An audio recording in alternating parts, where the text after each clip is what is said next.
अन्नपूर्णा माता और वैभव लक्ष्मी माता की जय।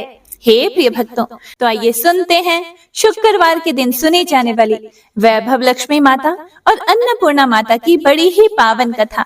जय श्री गणेश। एक समय की बात है, काशी निवासी धनंजय की पत्नी का नाम सुलक्षणा था। उसे अन्य सब सुख प्राप्त थे, केवल निर्धनता ही उसके दुख का कारण थी। यह दुख उसे हर समय सताता रहता था। एक दिन सुलक्षणा अपने पति से बोली, स्वामी, आप कुछ उद्यम करो, अर्थात कुछ काम धंधा रोजगार व्यापार कुछ कीजिए, तभी कुछ काम चलेगा। इस प्रकार कब तक हम ऐसे ही रहेंगे? सुलक्षणा की बात धनंजय के मन में बैठ गई और वह उसी दिन विश्वनाथ शंकर जी को प्रसन्न करने के लिए बैठ गया और कहने लगा, हे देवाधिदेव विश्वेश्वर, मुझे पूजा पाठ कुछ आता नहीं है, केवल तुम्हारे भरोसे बैठा हूँ। इतनी विनती करके वह 2-3 दिन भूखा प्यासा बैठा रहा। यह देखकर भगवान शंकर ने उसके कान में अन्नपूर्णा अन्नपूर्णा अन्नपूर्णा इस प्रकार 3 बार कहा। यह शब्द सुनते ही धनंजय सोचने लगा, यह कौन था और क्या कह गया। इसी सोच में धनंजय पड़ गया और मंदिर से आते ब्राह्मणों को देखकर पूछने लगा, पंडित जी, अन्नपूर्णा कौन है?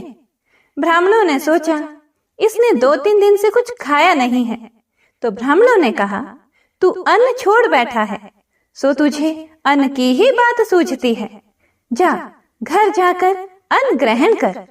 धनंजय घर गया, अपनी पत्नी से सारी बात कही। वह बोली, नाथ, चिंता मत करो, स्वयं शंकर जी ने यह मंत्र आपको दिया है, वे स्वयं ही इसका खुलासा करेंगे। आप फिर जाकर उनकी आराधना करो।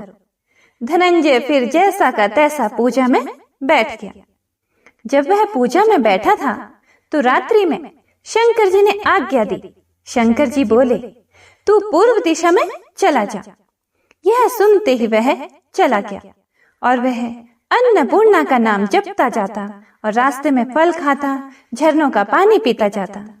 इस प्रकार कितने ही दिनों तक वह चलता गया। वहां उसे चांदी सी चमकती वन की शोभा देखने में आई। सुंदर सरोवर देखने में आया। उसके किनारे कितनी ही अप्सराएं झुंड बनाई बैठी थी। वह अप्सराएं एक कथा कहती थी और वह सभी मां अन्नपूर्णा इस प्रकार बार बार कहती थी।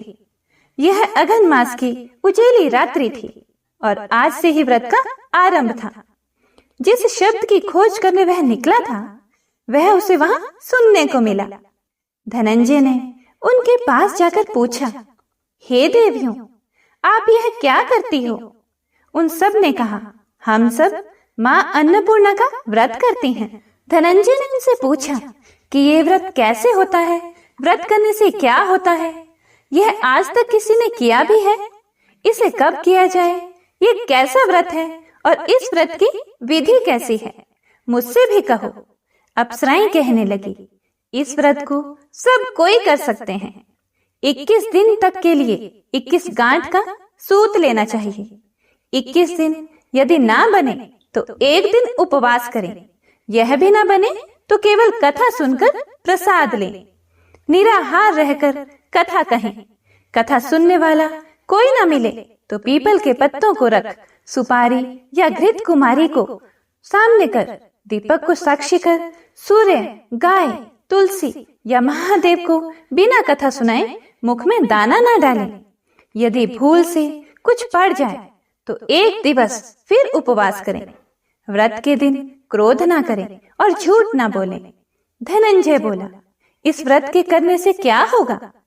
अप्सराएं कहने लगी, इसके करने से अंधों को नेत्र मिलते हैं, लूलों को हाथ मिलते हैं, निर्धन के घर धन आता है, बांझी को संतान होती है, मूर्ख को विद्या आती है।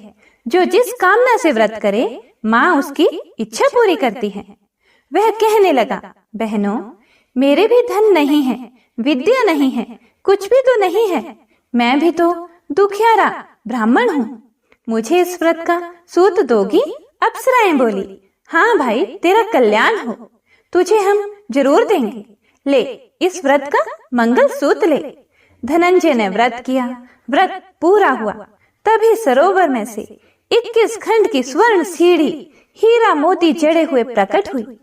धनंजय जय अन्नपूर्णा कहता जाता था। इस प्रकार कितनी ही सीढ़ियां उतर गया तो क्या देखता है कि करोड़ों सूर्य से प्रकाशमान अन्नपूर्णा का मंदिर है। उसके सामने स्वर्ण सिंहासन पर माता अन्नपूर्णा विराजमान है। सामने भिक्षा हेतु भगवान शंकर खड़े हैं। देवांगनाएं चंवर डुलाती हैं। कितनी ही हथियार बांधे पहरा देती हैं। धनंजय दौड़कर जगदम्बा के चरणों में गिर गया। देवी उसके मन का क्लेश जान गई। धनंजय कहने लगा, माता आप तो अंतर्यामी हो, आपको अपनी दशा क्या बताऊं? माता बोली, तुमने मेरा व्रत किया है तो जा, संसार तेरा सत्कार करेगा।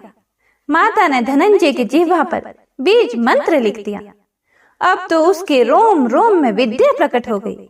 इतने में क्या देखता है कि वह काशी विश्वनाथ के मंदिर में खड़ा है। माँ का वरदान ले धनंजय घर आया। सुलक्षणा से सब बात कही। माता जी की कृपा से उसके घर में संपत्ति उमड़ने लगी। छोटा सा घर बहुत बड़ा गिना जाने लगा। जैसे शहद के छत्ते में मक्खियां जमा होती हैं, उसी प्रकार अनेक सगे संबंधी आकर उसकी बड़ाई करने लगे और कहने लगे, इतना धन और इतना बड़ा घर, सुंदर संतान नहीं तो इस कमाई का कौन भोग करेगा? सुलक्षणा से संतान नहीं है, इसलिए तुम दूसरा विवाह करो। अनिच्छा होते हुए भी धनंजय को दूसरा विवाह करना पड़ा और सती सुलक्षणा को सौत का दुख उठाना पड़ा। इस प्रकार दिन बीतते गए। फिर अघन मास आया। नए बंधन से बंधे पति से सुलक्षणा ने कहलाया कि हम व्रत के प्रभाव से सुखी हुए हैं, इस कारण यह व्रत हमें छोड़ना नहीं चाहिए। यह माता जी का प्रताप है जो हम इतने संपन्न और सुखी हैं। सुलक्षणा की बात सुन धनंजय उसके यहाँ आया और व्रत में बैठ गया। नई बहू को इस व्रत की खबर नहीं थी। वह धनंजय के आने की राह देख रही थी। दिन बीतते गए और व्रत पूर्ण होने में 3 दिवस बाकी थे कि नई बहू को खबर पड़ी। उसके मन में ईर्ष्या की ज्वाला दहक रही थी। सुलक्षणा के घर आ पहुंची और उसने वहां भड़दंग मचा दी। वह धनंजय को अपने साथ ले गई। नए घर में धनंजय को थोड़ी देर के लिए निद्रा ने आ दबाया। इसी समय नई बहू ने उसका व्रत का सूत तोड़कर आग में फेंक दिया। अब तो माता जी का कोप जाग गया। घर में अकस्मात आग लग गई। सब कुछ जलकर खाक हो गया। सुलक्षणा जान गई और पति को फिर अपने घर ले आई। नई बहू रूठकर पिता के घर जा बैठी। पति को परमेश्वर मानने वाली सुलक्षणा बोली, नाथ घबराना नहीं, माता जी की कृपा अलौकिक है। पुत्र कुपुत्र हो जाता है पर माता कुमाता नहीं होती। अब आप श्रद्धा और भक्ति से आराधना शुरू करो, वे जरूर हमारा कल्याण करेंगी। धनंजय फिर माता के पीछे पड़ गया। फिर वही सरोवर सीढ़ी प्रकट हुई। उसमें माँ अन्नपूर्णा कहकर वह उतर गया। वहां जा माता जी के चरणों में रुदन करने लगा।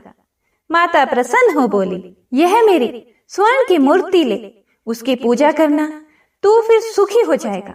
जा, तुझे मेरा आशीर्वाद है। तेरी स्त्री सुलक्षणा ने श्रद्धा से मेरा व्रत किया है, उसे मैंने पुत्र दिया है। धनंजय ने आंखें खोली तो खुद को काशी विश्वनाथ के मंदिर में खड़ा पाया। वहां से फिर उसी प्रकार घर को आया। इधर सुलक्षणा के दिन चढ़े और महीने पूरे होते ही पुत्र का जन्म हुआ। गांव में आश्चर्य की लहर दौड़ गई। मानता आने लगी। इस प्रकार उसी गांव के निसंतान सेठ के पुत्र होने पर उसने माता अन्नपूर्णा का मंदिर बनवा दिया। उसमें माता जी धूमधाम से पधारी, यज्ञ किया और धनंजय को मंदिर के आचार्य का पद दे दिया। जीविका के लिए मंदिर की दक्षिणा और रहने के लिए बड़ा सुंदर सा भवन दिया।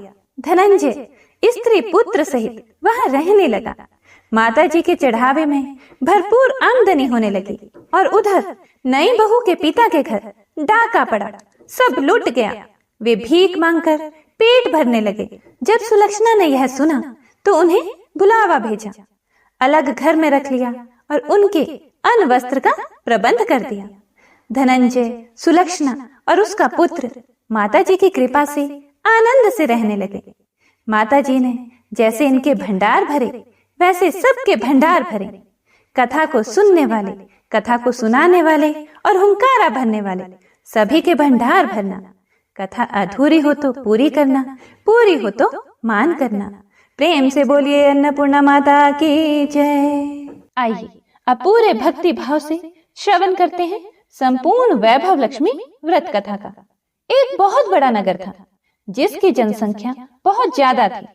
दूर दूर के लोग इस नगर में काम धंधे, नौकरी, रोजगार की तलाश में यहाँ आते थे और जब रोजगार मिल जाता था तो यहीं पर जम जाते थे, यहीं रहने लग जाते थे।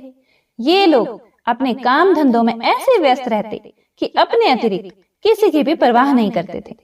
लोभ, स्वार्थ ने घर के सदस्यों से भी प्रेम व्यवहार कम कर दिया था। ममता, प्यार, दया, सहानुभूति, परोपकार जैसे संस्कार बहुत कम हो गए थे। पूजा पाठ दिखावे व अपने स्वार्थ पूर्ति के लिए ही लोग करते थे। श्रद्धा पूर्वक भक्ति भाव से प्रभु भजन एवं कीर्तन नाम मात्र के लिए ही करते थे। हेरा फेरी, बेईमानी, शराब, जुआ, व्यभिचारी आदि धर्म विरुद्ध कार्यों को ही लोग जीवन का सुख मानते थे।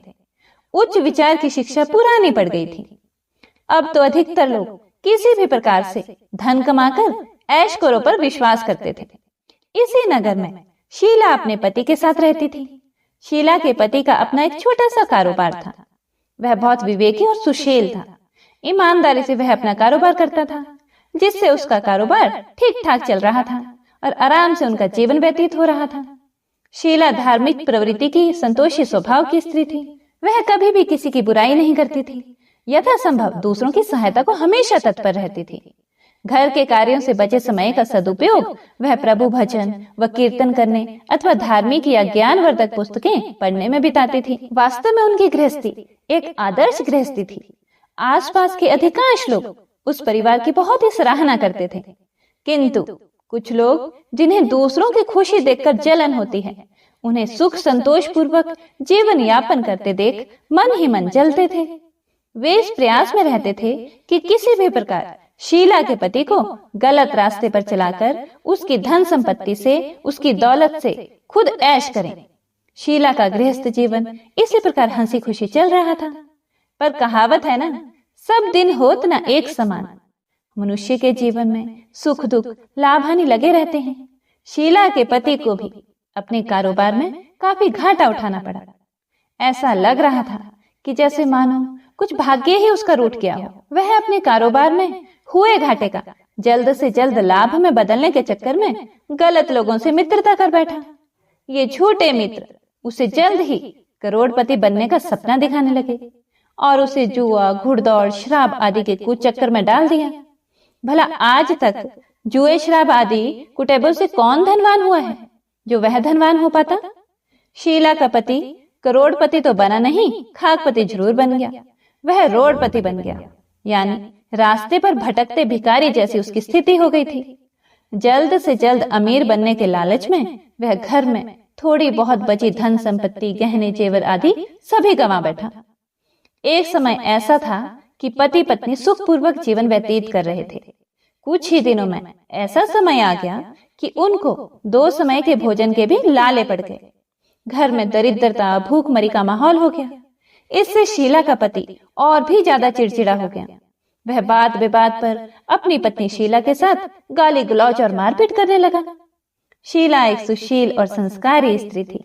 वह पति को अपना सब कुछ समझती थी। पति के ऐसे व्यवहार से वह दुखी तो बहुत थी, लेकिन भगवान पर भरोसा रखकर वह यह सब दुख सहने लगी। वह यह सोचकर सहती रही कि दुख के बाद सुख जरूर आएगा। कहते हैं ना, दुख में ही भगवान याद आते हैं। इसीलिए शीला को भी हर समय प्रभु पर भरोसा था और विश्वास था कि भगवान उसे सुख के दिन भी अवश्य दिखाएगा। आज दुख तो कल सुख जरूर आएगा। एक दिन दोपहर को शीला दुखी हृदय से भगवान को याद कर रही थी कि हे प्रभु, हम तेरे छोटे बच्चे हैं, हमारी गलतियां और अपराधों को क्षमा करो। हे भगवान, मेरे पति को सद्बुद्धि दो। अभी वह ऐसा कह ही रही थी कि अचानक किसी ने उसके दरवाजे पर दस्तक दी। शीला मन में सोचने लगी कि इस समय मुझ गरीब के घर में कौन आ सकता है। जितने भी मेरे सगे संबंधी यार दोस्त थे वो तो पहले ही हमसे किनारा कर बैठे हैं। यह सोचते सोचते वह दरवाजा खोलने चली गई और जब उसने दरवाजा खोला तो देखा सामने एक वृद्ध महिला खड़ी थी। शरीर पर झुर्रियां थी किंतु चेहरे से अलौकिक तेज टपक रहा था। उनकी आंखों से करुणा और प्यार का मानो अमृत बह रहा था। शीला उस वृद्ध महिला को पहचानती तो नहीं थी, फिर भी आदर के साथ उन्हें अपने घर के अंदर ले आई। उनके घर में बैठाने के लिए आसन तक नहीं था, इसीलिए सुकुचाते हुए शीला ने एक फटी हुई चादर बिछाकर उन्हें बैठने को कहा। वृद्धा महिला उसी चादर पर आराम से बैठ गई। वृद्ध महिला को देखकर शीला के मन को कुछ शांति सी महसूस हुई। वृद्धा ने उससे पूछा, शीला मुझे पहचानती हो या नहीं? शीला बोली, मां जी आपको देखते ही कुछ अपनापन तो महसूस हुआ मुझे। ऐसा लगता है जैसे आप मेरे बहुत नजदीकी हो। आपको देखकर मेरा रोम रोम खिल उठा है, जैसा अक्सर किसी खास परिचित व्यक्ति अर्थात किसी अपने खास रिश्तेदार से मिलने पर होता है। लेकिन मुझे कुछ याद नहीं आ रहा कि मैंने आपको कहाँ देखा था। वृद्धा ने अपनापन दिखाते हुए कहा, क्यों इतनी जल्दी भूल गई? अभी कुछ दिन पहले ही तो लक्ष्मी जी के मंदिर में आई थी और मंदिर में आकर शुक्रवार को भजन कीर्तन किया था तुमने। मैं भी उसमें जाया करती थी। हर शुक्रवार को मैं तुमसे वहां मिलती थी। जब से शीला का पति गलत लोगों की संगत में बैठकर घर लुटाने लगा था, तभी से शीला बाहर निकलने में शर्म महसूस करने लगी थी। इसीलिए उसने मंदिर में जाना भी बंद कर दिया था। शीला ने याद करने की कोशिश की कि वह कब उस बुढ़िया मां से मिली थी, परंतु उसको कुछ याद नहीं आया। तभी वृद्ध महिला बोली, बेटी तू मंदिर में कितने मधुर भजन गाती थी। बहुत दिन से तू वहां नहीं आई। मैंने सोचा चलो चलकर तुम्हें देखती हूँ, कहीं तुम बीमार तो नहीं हो। यही सोचकर मैं यहाँ चली आई। वृद्धा के ममत्व भरे वचनों को सुनकर शीला का हृदय भर आया। उसने अपने आंसू रोकने की कोशिश की, परंतु वह असफल रही और फूट फूट कर रोने लगी। यह देखकर वह बुढ़िया माँ उसके पास आई और उसके सिर पर प्यार भरा हाथ फेरकर उसे सांत्वना देने लगी। वृद्ध महिला बोली, बेटी जीवन में सुख और दुख तो आते ही रहते हैं। हमेशा सुख या हमेशा दुख कभी किसी पर नहीं रहता, अतः दुखों से घबराना नहीं चाहिए। शीला बोली, मां जी मैं थोड़े दुख में कभी नहीं घबराई, किंतु अब सहा नहीं जाता। ऐसा कहते कहते वह फिर से रोने लगी। वृद्ध महिला फिर से सांत्वना देती हुई बोली, धैर्य रखो बेटी और अपनी व्यथा मुझे बताओ। तुझे क्या दुख खाया जा रहा है? इस प्रकार बताने से तेरा मन भी थोड़ा हल्का हो जाएगा और मुझसे हो सकेगा तो तेरे दुख दूर करने का उपाय भी तुझे बता दूंगी। वृद्ध महिला की बात सुनकर शीला के मन को बहुत राहत मिली। उसने बुढ़िया माँ को अपनी दुख भरी कथा सुनानी शुरू कर दी। वह बोली, माँ जी पहले मेरे परिवार में बहुत सुख शांति थी। मेरे पति बहुत मेहनती, ईमानदार और सुशील थे। भगवान की कृपा से मेरे घर में खुशियां ही खुशियां थी। किसी भी कार्य में हमें कभी भी धन की कमी महसूस नहीं होती थी। अचानक हमारे भाग्य ने पलटा खाया। मेरे पति को अपने कारोबार में घाटा हुआ। अधिक धन कमाने के चक्कर में वे बुरे लोगों की संगत में आ गए और वे जुआ, शराब, रेस आदि कुटुंबों में फंस गए। इस प्रकार उन्होंने अपना सब कुछ गंवा दिया। आज हम बिल्कुल कंगाल हो गए हैं माँ।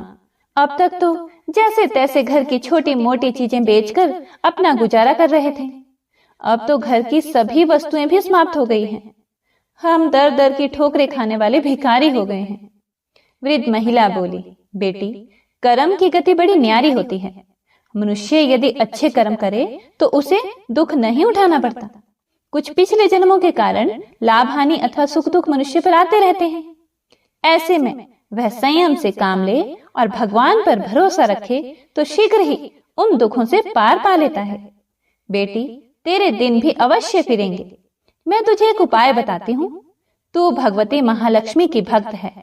वे तो स्वयं धन की देवी और प्रेम तथा करुणा की अवतार है। अपने भक्तों पर उनकी कृपा सदा बनी रहती है। इसीलिए तू उन्हीं महालक्ष्मी जी का व्रत कर, वे अवश्य ही तेरा कष्ट दूर करेंगी। बुढ़िया माँ की बात सुनकर शीला बहुत प्रसन्न हुई। उसने पूछा, मां जी, श्री महालक्ष्मी जी का व्रत कैसे किया जाता है, यह मुझे समझा कर कहो। मैं इस व्रत को अवश्य करूंगी। बुढ़िया माँ ने कहा, बेटी, श्री महालक्ष्मी जी का व्रत बहुत ही सरल है। इसके करने से धन संपत्ति, सुख, वैभव और यश प्राप्त होता है। कुंवारी लड़कियों को मनचाहा पति मिलता है, निसंतान को संतान हो जाती है, किसी की खोई हुई वस्तु हो वह भी वापस मिल जाती है, कोई अन्य मनोकामना भी किसी की हो तो वह भी इस व्रत को करने से पूर्ण हो जाती है। धन और वैभव प्रदान करने के कारण ही देवी महालक्ष्मी को धन लक्ष्मी अथवा वैभव लक्ष्मी भी कहा जाता है। शुक्रवार का दिन देवी का दिन होता है, इसीलिए यह व्रत शुक्रवार को ही किया जाता है। व्रत करने वाले को सुबह स्नान आदि से निवृत्त होकर भगवती महालक्ष्मी माँ की जय, वैभव लक्ष्मी माँ की जय का निरंतर जाप करते रहना चाहिए। सायंकाल अपने घर के एक कोने में चौका लगाकर अथवा साफ करके एक चौकी लगा दो। उसके ऊपर एक साफ कपड़ा बिछाकर उस पर थोड़े से चावल रखो। फिर एक लोटे में जल भरकर उन चावलों के ऊपर उस लोटे को रख दो। लोटे के ऊपर एक कटोरी रखो। उस कटोरी में सोने या चांदी का कोई आभूषण रख दो। अगर कोई आभूषण ना हो तो 1 रुपए का सिक्का भी कटोरी में रखा जा सकता है। इसके बाद एक घी का दीपक और धूप बत्ती बनाकर उसे जलाकर रख दो। एक बर्तन में थोड़ा सा मीठा प्रसाद के रूप में रखो। प्रसाद में बताशे अथवा गुड़ भी रखे जा सकते हैं। चौकी के ऊपर लोटे के पास सोने, चांदी या तांबे का बना श्री यंत्र भी रखो। यदि धातु का श्री यंत्र घर में ना हो तो कागज पर छपे श्री यंत्र को भी रखा जा सकता है। भगवती लक्ष्मी माँ को श्री यंत्र अत्यधिक प्रिय है। पूजा करने और कथा कहने के लिए चौकी के पास पूर्व दिशा की ओर मुंह करके बैठो। सबसे पहले श्री यंत्र को हाथ जोड़कर श्रद्धा पूर्वक नमस्कार करो। फिर वैभव लक्ष्मी के ध्यान मंत्र को पढ़कर भगवती महालक्ष्मी जी की स्तुति करो। जिन्हें संस्कृत में भी ध्यान व मंत्र कहने में कठिनाई हो वे सरल भाषा में भी ध्यान व स्तुति कर सकते हैं। जैसा कि हमने ऊपर आपको कथा शुरू करने से पहले स्तुति सुनाई है, आप वैसे भी हिंदी में स्तुति कर सकते हैं। भगवती महालक्ष्मी दिखावे की नहीं बल्कि भाव की भूखी हैं। इसके बाद कटोरी में रखे आभूषण या रुपए पर हल्दी, कुमकुम और चावल चढ़ा दो। फिर दोनों हाथों से लाल रंग के पुष्प अर्पित कर प्रसाद का भोग लगाएं और धूप व दीप दिखाओ। पुनः लक्ष्मी जी का स्तुति करके लक्ष्मी महिमा गाओ और आरती उतारो। फिर मन ही मन में सच्चे हृदय से जय महालक्ष्मी माँ का 11 बार उच्चारण करो। इसके बाद 11 या 21 शुक्रवार को व्रत करने का संकल्प लेकर अपनी मनोकामना पूरी करने के लिए माँ से हाथ जोड़कर विनती करो। अंत में माँ का प्रसाद बांट दो और थोड़ा सा प्रसाद अपने लिए रखो। बाद में कटोरी में रखा हुआ आभूषण, रुपया और श्री यंत्र उठाकर रख दो। लोटे का पानी तुलसी के पौधे पर चढ़ा दो। इस दिन पूरे दिन उपवास रखकर सायंकाल प्रसाद खाना चाहिए। यदि इतनी शक्ति ना हो तो एक बार शाम को प्रसाद खाकर सादा वैष्णव भोजन कर सकते हैं। इस प्रकार इस व्रत को शास्त्रीय विधि के अनुसार करने से उसका फल अवश्य प्राप्त होता है। इस व्रत के प्रभाव से मनुष्य की सब विपत्तियां दूर होकर धन, वैभव, लक्ष्मी की प्राप्ति होती है। कुंवारी कन्याओं को मन भावन पति मिलता है। सौभाग्यवती स्त्रियों को सौभाग्य अखंड रहता है।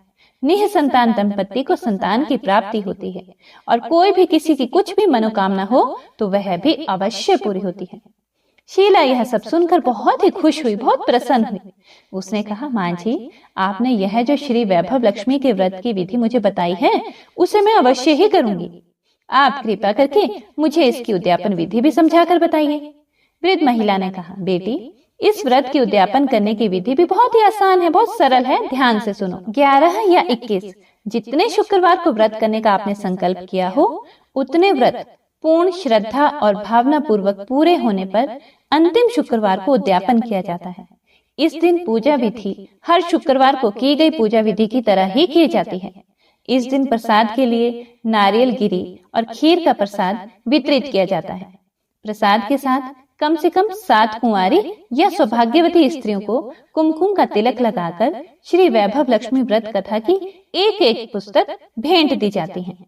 अंत में फिर भगवती श्री महालक्ष्मी के विभिन्न स्वरूपों को श्रद्धा पूर्वक हाथ जोड़कर नमस्कार करो और मन ही मन माँ से प्रार्थना करो कि हे महालक्ष्मी माँ, हे धन लक्ष्मी माँ, हे वैभव लक्ष्मी माँ, मैंने सच्चे मन से आपका व्रत पूर्ण किया है। फिर भी मुझसे कोई गलती या अपराध हुआ हो उसे क्षमा करना, और हमारी अर्थात जो भी आपकी मनोकामना हो उसे कहें कि हे माँ, हमारी मनोकामना को पूर्ण करना, हमारा सबका कल्याण करना, हमारी विपत्तियों को दूर करके हमें धन वैभव प्रदान करना। हे देवी माँ, आपकी महिमा अपरंपार है। बुढ़िया माँ से श्री वैभव लक्ष्मी के व्रत की शास्त्रीय विधि सुनकर शीला का मन मयूर जैसे नाच उठा। उसे लगा मानो उसे मन मांगी मुराद मिल गई हो। उसने तत्काल ही अपनी आंखें बंद करके मन ही मन संकल्प लिया कि हे वैभव लक्ष्मी माँ, मैं आपका 21 शुक्रवार तक बुढ़िया माँ द्वारा बताई गई शास्त्रीय विधि के अनुसार व्रत और उद्यापन करूंगी। इस प्रकार संकल्प करके जैसे ही शीला ने आंखें खोली तो वृद्ध माँ को कमरे में नहीं पाया। उसने घर के बाहर आकर देखा, किंतु वहां भी उसे कहीं माँ जी दिखाई न दी। उसे बहुत आश्चर्य हुआ कि थोड़ी ही देर में माँ जी कहाँ गायब हो गई। वास्तव में वे साक्षात भगवती महालक्ष्मी थी, जो अपनी भक्त शीला को वृद्धा का वेश रखकर रास्ता दिखाने आई थी। अगले ही दिन शुक्रवार था। शीला सुबह नहा धोकर मन ही मन जय महालक्ष्मी माँ, जय वैभव लक्ष्मी माँ का जाप करने लगी। सायंकाल वह वैभव लक्ष्मी माँ की पूजा करने बैठी। घर में कोई आभूषण तो था नहीं। आभूषण के नाम पर उसकी नाक की एकमात्र लौंग बाकी बची थी। उसने वही निकालकर धोकर कटोरी में रखी। घर में थोड़ी शक्कर रखी थी, उसका प्रसाद बनाया और फिर बुढ़िया माँ के द्वारा बताई गई विधि के द्वारा वैभव लक्ष्मी माता का पूजन किया। पूजन के पश्चात उसने प्रसाद अपने पति तथा अन्य लोगों को वितरित किया। अंत में स्वयं ग्रहण किया। श्री वैभव लक्ष्मी माँ का प्रसाद खाते ही शीला के पति के स्वभाव में परिवर्तन आने लगा। उसके पति का चिड़चिड़ापन भी कम होने लगा और उसका मन कुटैबों से दूर होकर कारोबार जो पहले बिल्कुल ठप हो गया था फिर से जमने लगा। 21वें शुक्रवार को शीला ने बुढ़िया माँ द्वारा बताई शास्त्रीय विधि के अनुसार उद्यापन किया और 11 स्त्रियों को श्री वैभव लक्ष्मी व्रत की पुस्तकें भेंट में दी। फिर भगवती महालक्ष्मी के वैभव लक्ष्मी स्वरूप को मन ही मन प्रणाम कर प्रार्थना की कि हे वैभव लक्ष्मी माँ, मैंने आपके व्रत की जो मनौती मानी थी वह आज पूर्ण हुई है। हे माँ, हमारे संकटों को दूर कर हमारा कल्याण करो। जाने अनजाने में यदि कोई हमसे अपराध हुआ हो उसे क्षमा करना माँ। हमें धन संपत्ति और वैभव प्रदान करना, हमें सद्बुद्धि देना। हे माँ, आपकी महिमा अपरंपार है, आपकी सदा जय हो। इस प्रकार व्रत संपूर्ण होने के बाद कुछ ही दिनों में शीला के पति के कारोबार में अच्छा लाभ होने लगा। उसने शीला को उसके जेवर वापस दिला दिए और घर में पहली जैसी सुख शांति आ गई। श्री वैभव लक्ष्मी माँ के प्रताप को देखकर अन्य बहुत सी औरतों ने भी उनका विधि पूर्वक व्रत किया और मन भावन फल प्राप्त किया।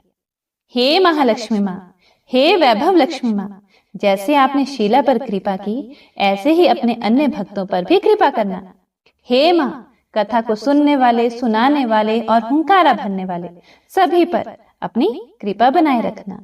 बोलो श्री वैभव लक्ष्मी माता की जय। उम्मीद करती हूँ आपको आज की ये वीडियो अच्छी लगी होगी। अच्छी लगी हो तो लाइक तो जरूर कीजिएगा, और अगर आप चैनल पर पहली बार आए हैं और आपको वीडियो अच्छी लगी हो तो चैनल को सब्सक्राइब जरूर कीजिएगा, और हाँ, बेल आइकन को जरूर प्रेस कीजिएगा।